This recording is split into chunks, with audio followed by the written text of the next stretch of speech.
Good morning students, welcome to my YouTube channel सेफी physics. हम आज स्टार्ट कर रहे हैं chapter number 2 refraction of light. सारे टॉपिक रिफ्रैक्शन ऑफ लाइट से रिलेटेड पढ़ेंगे इसमें। जैसे फर्स्ट टॉपिक हम रिफ्रैक्शन ऑफ लाइट ही पढ़ रहे हैं। ये क्या होती है refraction of light? When the phenomena of diverging of sunlight passes through one transparent medium to another transparent medium is called refraction of light. जब रे ऑफ लाइट एक ट्रांसपेरेंट मीडियम से दूसरे ट्रांसपेरेंट मीडियम में जाती है तो वो अपने पाथ से डाइवर्ज हो जाती है। इस फिनोमिना को बोलते हैं रिफ्रैक्शन ऑफ लाइट। ठीक है। When ray of sunlight passes through air to glass then it will bend towards normal. जब रे ऑफ लाइट एयर से ग्लास में जाएगी तो वो कहाँ पर बेंड हो जाएगी? नॉर्मल की तरफ बेंड हो जाएगी। ठीक है। When ray of sunlight passes through glass to air, जब रे ऑफ लाइट ग्लास से एयर में जाएगी then it will go away from normal, तो वो नॉर्मल से दूर जाएगी। ठीक है। इस तरह से बना लो इसको। यहाँ पे इस तरह से ग्लास है, ये ओ है, और यहाँ पे आप एक काम करो, ये एयर है और ये क्या है? ग्लास। एयर कैसा मीडियम होता है? Rare medium, rare medium. और ग्लास कैसा मीडियम होता है? Dense medium, dense medium. तो रे ऑफ लाइट कहाँ से आ रही? एयर से ग्लास में आ रही है ऐसे, तो ये सीधा ना जाके क्या होगी भाई? बेंड टुवर्ड्स नॉर्मल, नॉर्मल की तरफ मुड़ जाएगी। आने वाली रे ने बनाया एंगल ऑफ इंसिडेंस आई, जाने वाली ने एंगल ऑफ रिफ्रैक्शन आर। ठीक है। आने वाली रे क्या है? ये इंसिडेंस रे। जाने वाली क्या है भाई? रे रिफ्रैक्टेड रे।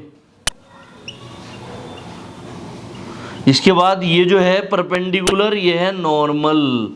ठीक है। ये नॉर्मल है, एयर से ग्लास में इस तरह से गई। जब हल्के से भारी में जा रही तो नॉर्मल की तरफ मुड़ रही है। अगर ये भारी से हल्के में जाएगी तो नॉर्मल से दूर हटेगी। जैसे यहाँ पर ये ग्लास है, ग्लास कैसा मीडियम है? Dense medium. ठीक है। और ये नीचे क्या लेंगे? यहाँ पर एयर ले लो, एयर ले लो, रेयर मीडियम, रेयर मीडियम। ठीक है। अब ये ग्लास से एयर में जा रही है, डेंस से रेयर मीडियम में जा रही है, तो ये ओ है। यहाँ पे जब आएगी रे तो सीधा ना जाके नॉर्मल से दूर हट जाएगी ऐसे। ठीक है। ग्लास से एयर में जाएगी तो गो अवे फ्रॉम नॉर्मल, दूर, नॉर्मल से दूर जाएगी, क्योंकि डेंस से रेयर मीडियम में जा रही है। Angle of incidence I, angle of refraction R, incidence ray, refracted ray, और ये क्या है? नॉर्मल है। इसको एन लिख दो, नॉर्मल। ठीक है। ये इंसिडेंस रे और ये रिफ्रैक्टेड रे हमने यहाँ पे पहले ही शो कर रखा है इन्हें। ठीक है। देखिए भाई, इसके बाद law of refraction of light. Law of refraction of light क्या है? Number first point, incidence ray, refracted ray and normal are all lie on same plane. तो एक तो पहली बात यह है कि इंसिडेंस रे है, रिफ्रैक्टेड रे है और नॉर्मल है, तीनों एक ही प्लेन पे लाई करते हैं। Number second, the sine of angle of incidence and the sine of angle of refraction is called refractive index. जो साइन होता है एंगल ऑफ इंसिडेंस का और एंगल ऑफ रिफ्रैक्शन का, ठीक है, दोनों का, वो रिफ्रैक्टिव इंडेक्स कहलाता है। It is denoted by small N. Small N से डिनोट करते हैं। स्मॉल एन बराबर साइन आई अपॉन साइन आर। ठीक है। यूनिट लेस होता है ये। ठीक है। इसके बाद रिफ्रैक्टिव इंडेक्स। रिफ्रैक्टिव इंडेक्स क्या है? The ratio of speed of light in air और vacuum and speed of light in medium is called refractive index. जो स्पीड ऑफ लाइट होती है एयर या वैक्यूम में, और जो स्पीड ऑफ लाइट होती है किसमें? मीडियम में, उसको बोलते हैं refractive index. It is denoted by small N. Small N से इसको डिनोट करते हैं। स्मॉल एन बराबर सी अपॉन वी। ठीक है। सी को भी मीटर पर सेकंड में, वी को भी मीटर पर सेकंड में, कट के यूनिट लेस आ गया। C speed of light in air और वैक्यूम है, ये होती है 3 × 10⁸ metre per second. V speed of light in medium है। ठीक है। देखिए भाई, इसके बाद अगला टॉपिक है reversibility of light rays. Reversibility of light rays क्या है? जब लाइट रे उसी पाथ पे रिवर्स होगी। ठीक है। किस तरह से होगी एक बार देख लेते हैं। When a light ray after suffering any number of reflections and refractions has its path reversed it travels back along its entire initial path. जब बहुत सारे रिफ्रैक्शन और रिफ्लेक्शंस होने के बाद लाइट रे अपने इनिशियल पाथ पे क्या होती है, रिवर्स हो जाती है, वापस आ जाती है, उसे बोलते हैं रिवर्सिबिलिटी ऑफ लाइट रेज। ठीक है, देखो जैसे फॉर एग्जांपल यहाँ पे मैं इस तरह से बना रहा है ये, ठीक है, ये हमारे पास एयर है और ये ग्लास है, ये ग्लास हो गया, इस तरह से रख दो उसको, ग्लास को, ठीक है। यहाँ पर ये ग्लास है, ये नॉर्मल ली मैंने लाइन, ये नॉर्मल ले ली, ये नॉर्मल आपने लाइन ले ली यहाँ पे। अब लाइट रे किस तरह से आएगी, एयर से जब ग्लास में आएगी, देखो नॉर्मली इस तरह से हमने समझा भी है, लाइट रे आई इस तरह से, लाइट रे ऐसे आई, लाइट रे ऐसे आई, और फिर क्या हो गई, ये सीधा ना जाके बैंड टुवार्ड्स नॉर्मल, नॉर्मल की तरफ मुड़ गई। नॉर्मल N1 है ये, यहाँ पर नॉर्मल क्या है N2, ये सीधा ना जाके गो अवे फ्रॉम नॉर्मल, नॉर्मल से दूर हट गई। ठीक है, तो यहाँ पर ये क्या होगा, अब देखो जब यहाँ पे मैं एक प्लेन मिरर लगा दूंगा, प्लेन मिरर लगा दिया ये, तो लाइट रे क्या होगी, रिवर्स होगी इसी पाथ पे, ऐसे रिवर्स होके जाएगी लाइट रे, सेम इस तरह से, क्योंकि जब वो आएगी तो वो अवे फ्रॉम थोड़ा नॉर्मल की तरफ मुड़ेगी, जाएगी तो नॉर्मल से दूर हटेगी ऐसे। तो जब जाएगी तो इस तरह से जाएगी, आने वाली रे ने I1 और ये आने वाली रे को I मान लो ये, और जाने वाली रे क्या बना रही है, एंगल ऑफ इंसिडेंस R, ये भी R हो जाएगा, इसको I डैश मान लो आप। ठीक है, ये N1 है मीडियम, ये मीडियम क्या है N2 है, और फिर एयर नीचे, ये फिर क्या है, मीडियम N1 है। ठीक है, N1 N2 और फिर N1 है, इस तरह से। किस तरह से आप इसको लिख सकते हो, एयर टू ग्लास में लिखो, एयर टू ग्लास, जब एयर टू ग्लास लिखो तो 1N2 बराबर sine I upon sine R, equation number 1। ठीक है, इसके बाद glass to air, glass to air, ठीक है, 2N1 बराबर कितना, sine R upon sine I dash, इसको R डैश ले लो तुम, sine R upon sine R dash, equation 2। इस तरह से बना लिया आपने। अब दोनों को क्या कर लो, इन्हें मल्टीप्लाई कर लो, और जो कटेगा उसे काट लियो। ठीक है, multiply equation 1 and 2, 1 and 2 multiply 2N1 sine I upon sine R, sine R upon sine R dash, sine R dash, इससे कट गया, sine I upon sine R dash. अब एक बात समझो, ये भी एयर में है I एंगल, और I R डैश भी एयर में है, सेम मीडियम में सेम एंगल होता है। देखो यहाँ R लिया, यहाँ भी R ही लिया, तो same medium has same angles.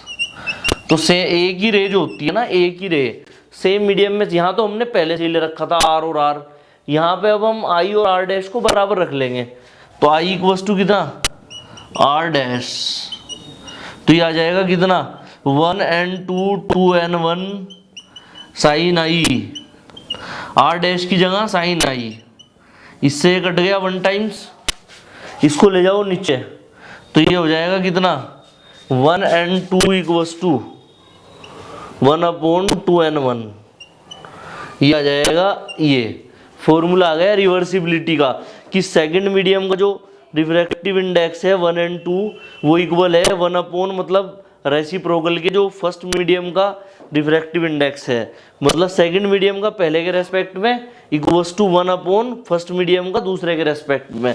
1N2 refractive index of medium two with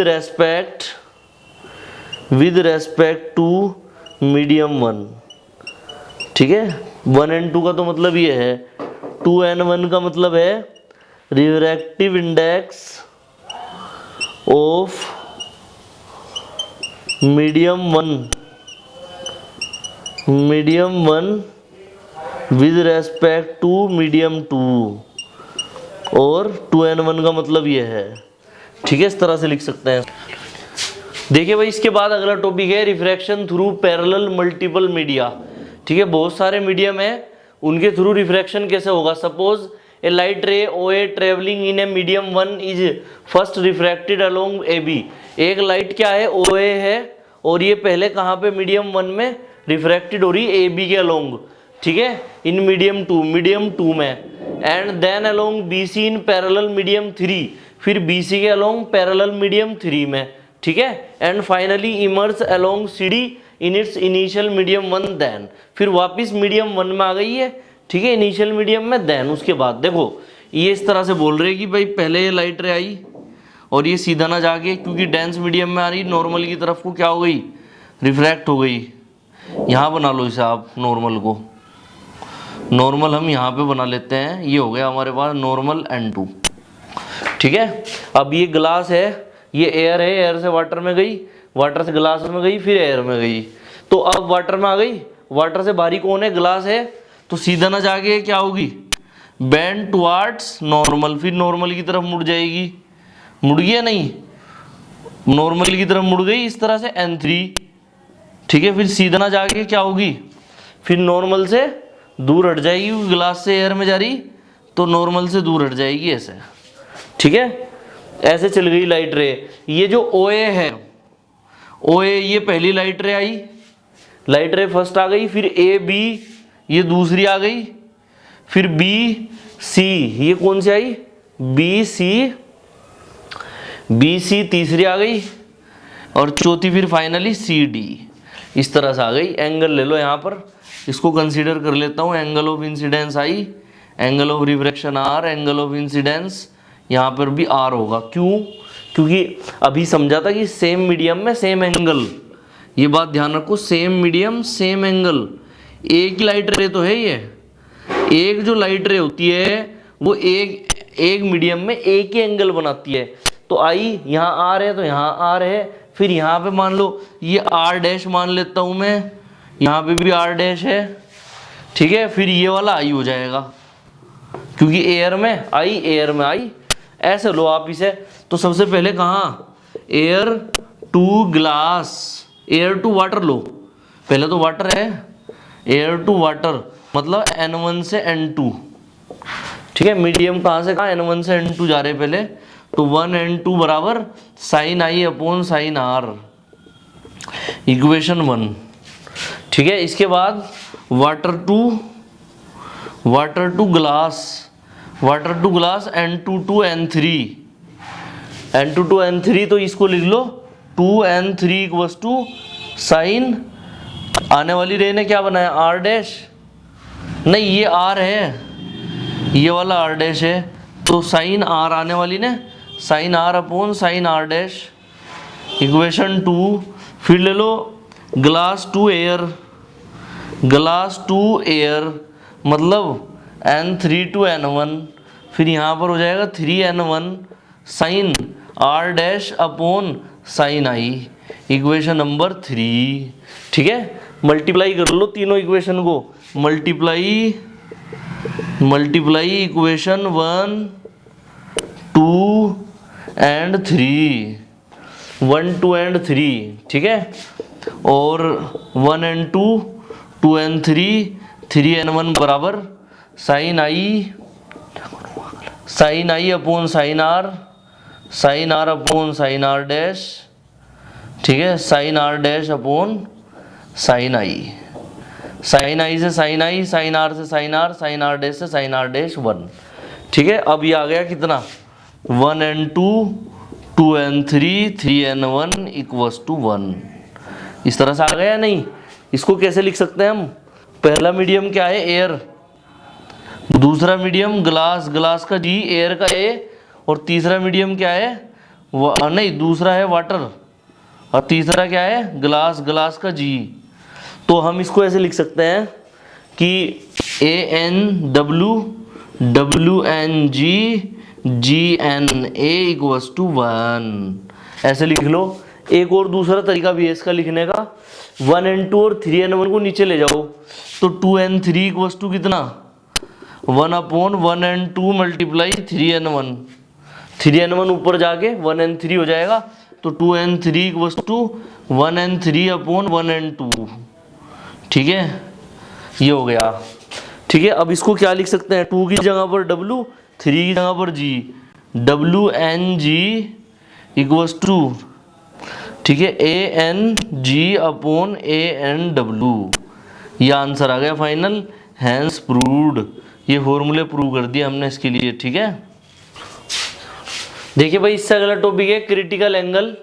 critical angle क्या होता है, the critical angle for two given media is the angle of incidence in the denser medium for which the angle of refraction in the rarer medium is 90 degree. मतलब critical angle को denote करते हैं किससे, C से।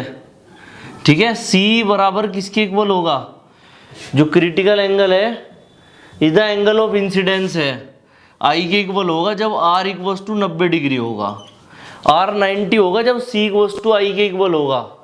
ठीक है, इसको diagram से समझेंगे अभी। देखिए भाई इसके बाद अगला टॉपिक है टोटल इंटरनल रिफ्लेक्शन।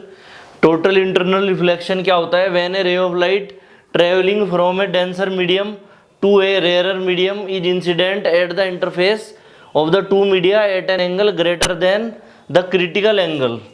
ठीक है, जब एक ray of light denser medium से रेयरर मीडियम में जा रही है और वो दो मीडिया के इंटरफेस पे जाके टकरा रही है, एंगल जो है उसका ग्रेटर है किससे, क्रिटिकल एंगल से, फॉर द टू मीडिया, दोनों मीडिया के लिए, the ray of totally reflected back into the denser medium. ठीक है, तो वो वापिस हो जाएगी किसमें, डेंसर मीडियम में ही, डेंसर मीडियम में पूरी तरीके से वापिस हो जाएगी, उसको बोलते हैं टोटल इंटरनल रिफ्लेक्शन। अब देखो ध्यान से समझो एक बार कि सबसे पहले हमारे पास कौन सा केस है, सबसे पहले हमारे पास ये केस है, ये एयर है, ये फॉर एग्जांपल हमारे पास ग्लास है। ठीक है, ये क्या है भाई, ग्लास है, ऊपर ग्लास ले लो, नीचे एयर ले लो, डेंसर मीडियम ऊपर ले लिया जैसे ग्लास, रेयरर मीडियम नीचे ले लिया, और इसमें ये जो एंगल ऑफ इंसिडेंस है ये क्रिटिकल एंगल से छोटा है, I जो है लेस देन C है, तो ये रिफ्रैक्शन वाला केस बनेगा। जब रे ऑफ लाइट आएगी तो सीधा ना जाके ऐसे bend, go away from normal से दूर चली जाएगी।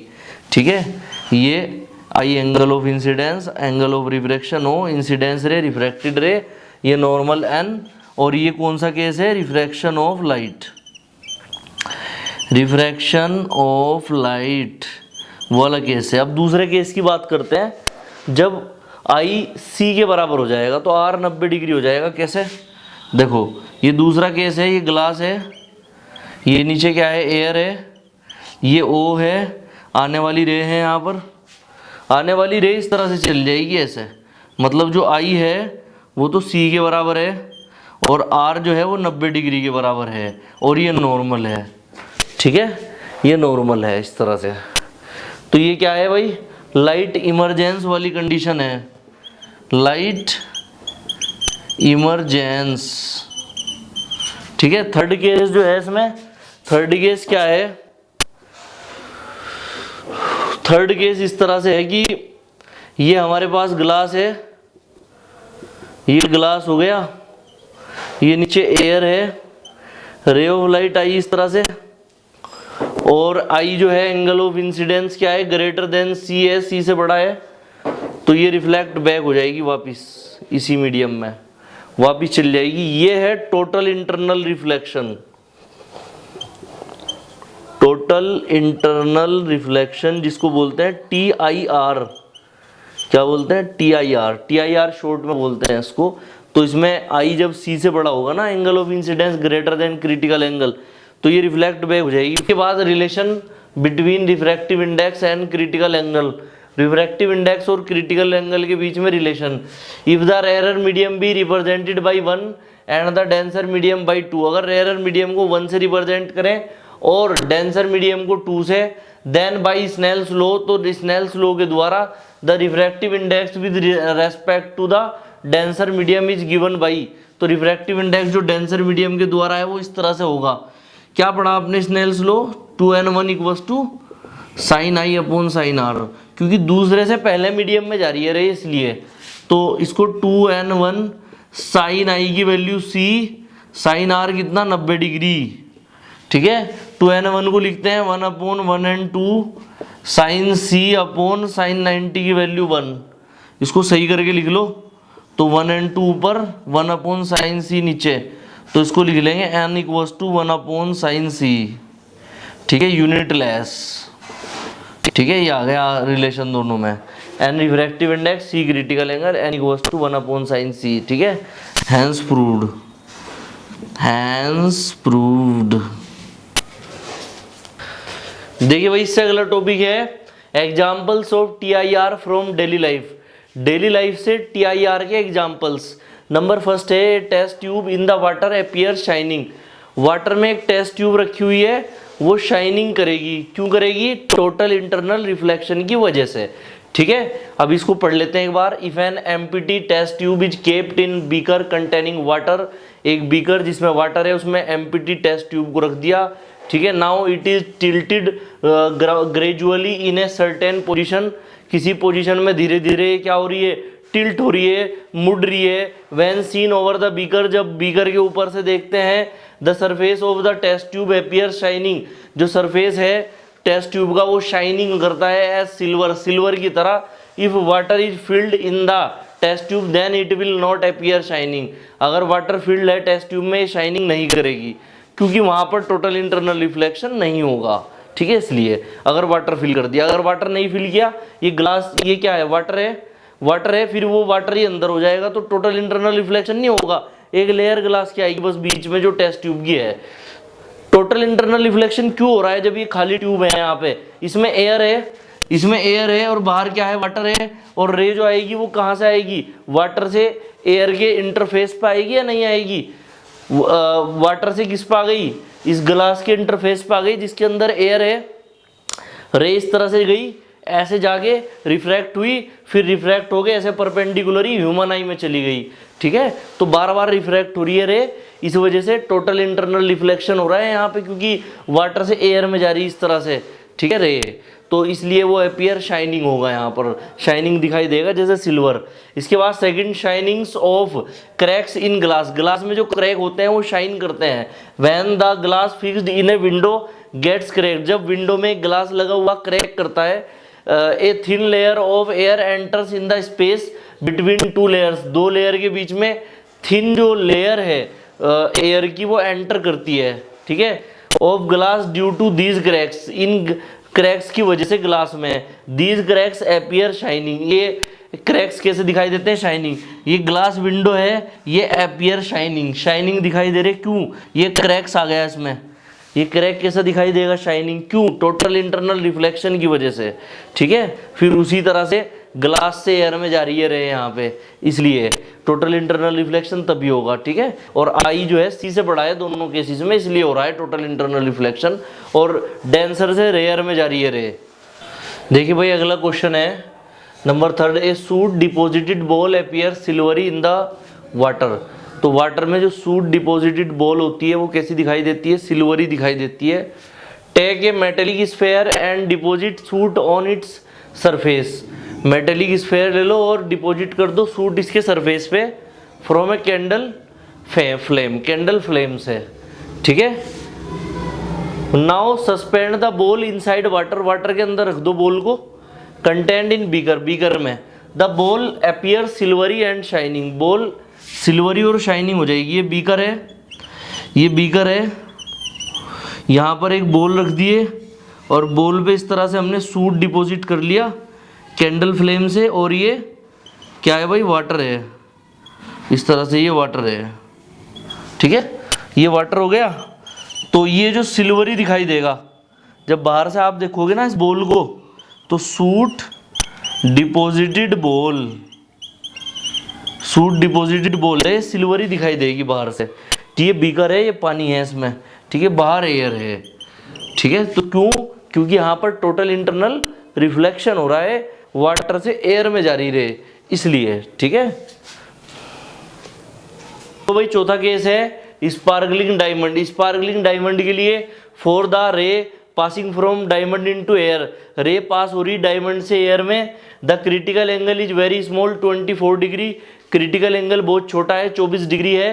When the outer light enters in A cut diamond, जब बाहर की लाइट कट डायमंड में एंटर करती है, दिस लाइट रे undergoes multiple total internal reflection, ये लाइट बहुत बार टोटल इंटरनल रिफ्लेक्शन TIR से पास होती है बाई इट्स डिफरेंट सर्फेसिस, इसके अलग अलग सर्फेसिस पे। The light emerge out only when the angle of incidence on a surface becomes less than 24 degree, अगर आई 24 से कम होगा तभी वो बाहर निकलेगी। फॉर एग्जाम्पल ये डायमंड है कोई, इस तरह से आप थोड़ा सा स्ट्रक्चर सी बना के दिखा दो इसकी, ठीक है।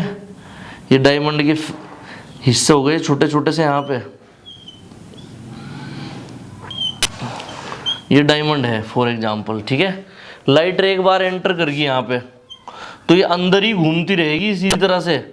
टोटल इंटरनल रिफ्लेक्शन क्या होता रहेगा? मल्टीपल टाइम्स, डायमंड के चमकने का कारण है ये, इस तरह से घूमती रहेगी। और ये बाहर कब निकलेगी? जब total angle of incidence I less than C होगा, तब 24 से छोटा होगा तब बाहर निकलेगी। Multiple TIR total internal reflection की वजह से ये शाइनिंग दिखाई देगा डायमंड। देखिए भाई इसका पांचवा केस है जो कि काफी इंपॉर्टेंट है सारे केसेस में। इसका ये जो एग्जाम्पल है ये काफी महत्वपूर्ण है, इसको समझ लेते हैं। इन डिजर्ट्स, रेगिस्तान में, समटाइम्स कभी कभी ट्रेवलर्स सीधा reflected inverted image of a distant tree, एक दूर जो ट्री है उसकी रिफ्लेक्टेड जो इमेज बनती है और उल्टी जो बनती है उसको दिखाई देती है, ठीक है, किसी भी पर्सन को। Along with the tree, tree के साथ। Therefore he thinks that tree must be water near the tree in which the inverted image of the tree is appearing, तो उसको ऐसा लगता है कि ट्री के पास पानी होना चाहिए, ठीक है, पानी होना चाहिए, वहां पे इन्वर्टेड इमेज बनेगी किसकी? ट्री की, क्योंकि ट्री को भी पानी चाहिए होता है ग्रोथ के लिए, तो वो पानी सोचता है कि वहां पे पानी होगा। But when he reach near the tree, जब वो उसके पास जाता है ट्री के, he does not find any water there here, तो वहां उसको पानी नहीं मिलता वहां पे कोई भी, ठीक है।